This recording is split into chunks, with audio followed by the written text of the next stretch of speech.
Welcome to Caelid, dear Tarnished, or what I like to call it, Fucktown, where everything is completely and utterly fucked, all hope is lost, and you aren't high enough level to do anything about it. Here in Caelid, there are many beautiful sights to see and fun activities to take part in. We value nature and its residents very highly. That means our animals, such as our little doggos, that attack so ferociously that it makes General Radon hop off his little horse and run the fuck away. We of course also have our little cute shrimp wizards, and oh my god, look, they have a birthday hat on, so cute. They move around so freaking fast that you wouldn't be wrong for thinking that they're channeling their inner anime protagonist. And finally, we have dragons, everybody. You may think that these are surprisingly easy to kill until you find out it's actually a basic enemy and, in fact, not a boss. No. If you want to fight a real dragon boss here in Caelid, we can offer the giant dragon Cradle, who is the size of a freaking horizontal skyscraper. So, yeah, my time in Caelid was rough, to say the least. Flynn was my protagonist throughout Elden Ring. He's my little Christian man, and we were in search of stronger incantations for him. Flynn heard that over at Caelid there was a beast who could deliver exactly that.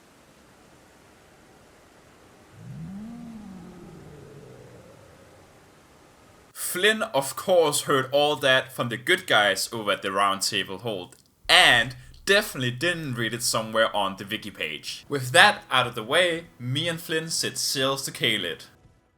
Rumors were spread around the Round Table Hold that Caelid was a place that used to be a fruitful land, but now is a broken and corrupted.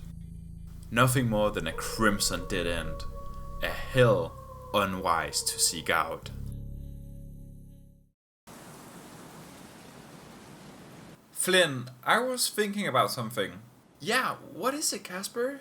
Do you remember that NPC that was rambling about how we shouldn't visit Caelid? You'll die, you boys! Because apparently there's nothing but death and carnage and blah blah blah. Yeah, what about him? Isn't it kinda like that everywhere here? Well, what do you mean? Most living entities here in the lands between wanna kill us. What's so special about this Caelid place? Good point. Caelid is probably just Limgrave with a red coat of paint. With that conversation out of the way, we arrived at Caelid, and it was...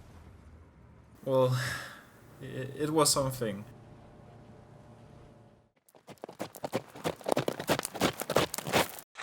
Well, this isn't so bad now, is it? No, I'm completely with you.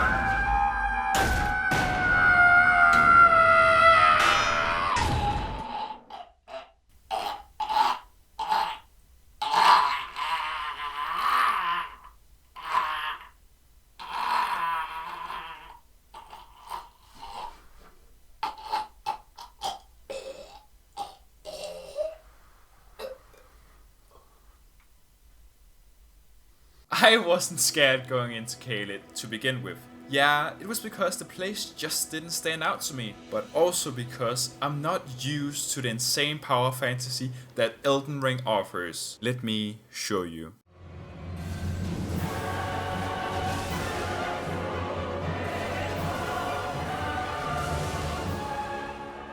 My first Souls game was Dark Souls 3. In Dark Souls 3, you play as the Ashen One. Yeah, you heard me correctly. In Dark Souls 3, you play as literal Ash. And so it is that Ash seeketh embers. That's what I said. Of course, you were not born of Ash. You play as a person that previously failed your quest to licking the fire, aka the shit you're supposed to do. So, you ended up failing and burning instead. So, You play as a guy that previously failed the very thing you are now going to attempt to do again, but as Ash. That is the most pitiful thing I've ever heard. Let me show you what you can do in Elden Ring. Alright, Mr. Turtle Poke, you'll have to be the judge. Oh, I gotta shoot out this big lightning, like small lightning and explodes like into... Actually, it does like 0 damage, so yeah. Big ass sword, black swing around, it's kinda itchy and cool, and it does like black damage, and it like rains down lightning storm, like... What the fuck, we have like this cross lightning? How does that even work in terms of physics? Then we have like black lightning storm, it comes like a misty anime character, such a dark mist of lightning. And then we have like this fire dragon ball, fire beam ball explodes, but it's like very slow, so not very useful. And then we have like this inferno, like shoots of pillars of flame from hell. And then your inner emo comes out. It's like when you listen to that first My Chemical Romance song. It's like, ah, I wanna kill myself. And it's like, I was a young boy, my father took. And you shoot like big ass boulders, like, no mom, I don't wanna go grocery shopping. And then we have this visual representation of what it's like to play any new Ubisoft game. And then we have this really beautiful flower text, but it's only useful in very specific situations. Then you turn into a freaking dragon, and it shoots like this lightning beam, and I don't even know what the fuck it is. What the viewing conditions that's actually useful. Fuck yeah. And in Dark Souls, I came from a pile of failed Ash with a big Unga Bunga weapon that could only swing up, down, and this spin attack. Ooh. Which is kind of weird because you have to put like 1 foot forward and it stops the attack, but looks kind of cool because you basically swing a big equivalent of the totem pole around you. This power difference we have between Dark Souls 3 and Elden Ring actually makes complete sense when you look at the enemies you fight in each game. In Dark Souls 3, you're pitiful because you fight pitiful enemies. In Elden Ring, you're a demigod because, well, you fight these guys.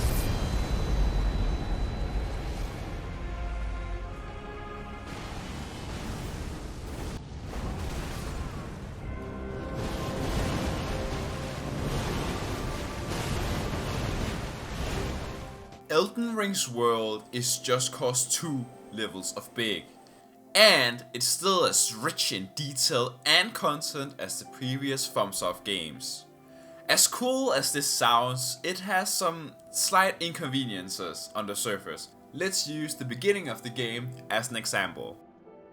You, dear Tarnish, start your quest to restore the Elden Ring and become Elden Lord here in Limgrave.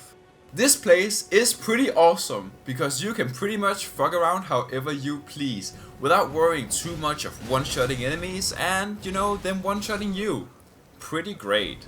Except for this guy. You spent 60 euros on your first Souls game, and this is the first enemy you see when you boot up the game. Yeah, he's a devil for that. As much of an asshole that the Tree Sentinel is, he does teach you a very valuable lesson that you need to learn, adapt, and master throughout the hundreds of hours that you're gonna spend exploring Elden Ring. And that is to run the fuck away when you see a boss like him. I ran into the same problem in Caelid as I did just now with the Tree Sentinel. Both was just simply too tough for me at my level, and I should have indeed run the fuck away.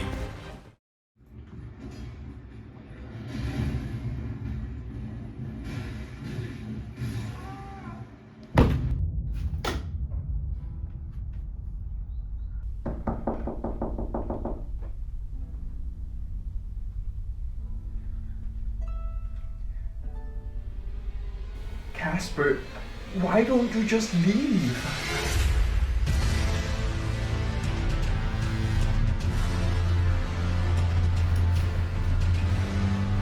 What did you say? I just couldn't leave, okay? I have already beaten Dark Souls 1 and 3 and I got all the achievements in them. That means, as far as I remember, I had to play 2.5 playthroughs of Dark Souls. That is 2 times I've been bullied by Ornstein and Smoke, and I had to kill the Nameless King 3 times. And all that just made me wish I had a bigger brother that I could fucking pass the controller to. So, when I bought Elden Ring, it wasn't for the beautiful open world or the exciting sense of exploration. I bought it to prove myself that I indeed still was the big brother of gaming.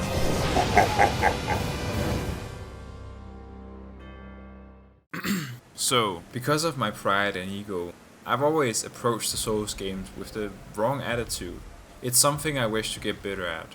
Although I sought out the Souls games for a challenge, I stayed there because of the feelings I experienced on my journey to Link the Fire. I think the difficulty in Souls games is just really easy to talk about because it is so surface level. People are gonna notice that they're getting stomped on by enemies, but they might just miss how beautiful Ash Lake really is.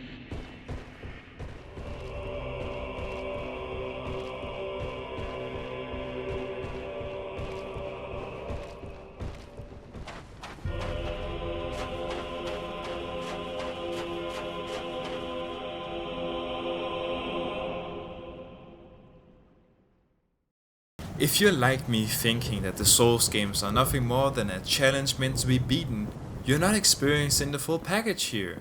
Whether it be in Dark Souls or Elden Ring, I'd say try it out. Especially if you're feeling burned out on the modern AAA games. And hell, if you find yourself in quite the pickle, there's always the other Ashen Ones or the Chosen Undead ready to help you link the fire or become Elden Lord. Hey, what do you think about it? Let's wrap up me and Flint's journey.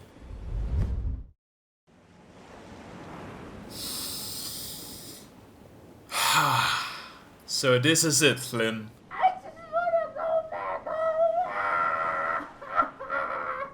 Oh, come on, Flynn, don't be like that. It's just 1 or 2 more bosses and then we're done with Caelid. But Flynn, What is it? are you ready? Come on, Flynn, let's wreck this boss. Me and Flynn weren't supposed to be here yet. But because of my pride, I didn't want to turn back and accept defeat. Instead, I sacrificed my own sanity, and kinda Flynn's too, it seems. To prove something so stupid to myself. Maybe it's because I'm insecure about my video game skills that I find it so hard to retreat. But that shouldn't be the cause of pain to myself, pain to the people around me, and maybe it shouldn't be the cause of Flynn's pain neither.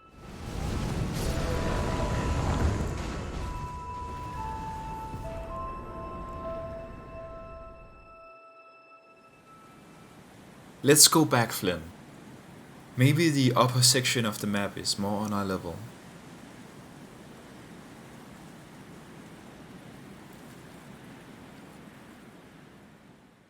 Do you ever feel stuck? In video games, you get stuck too. Fortunately, it's the kind of stuck that's only frustrating at worst. You pull up a guide, ask that friend you know that spends the most time indoors for help, or you simply just play another game.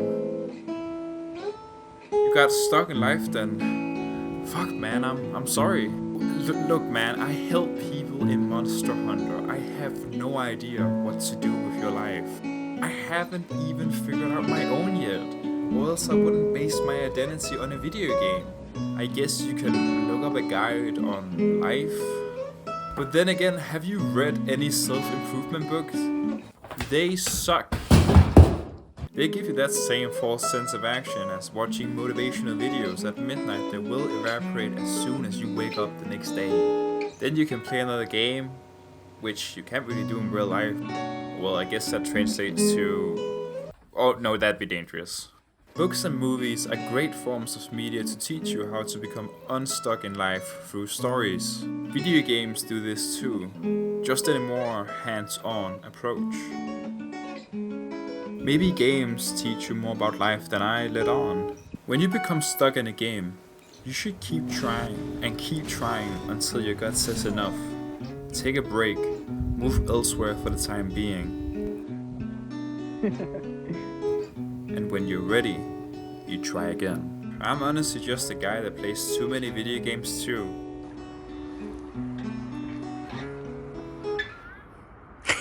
Monster Hunter included. What the fuck?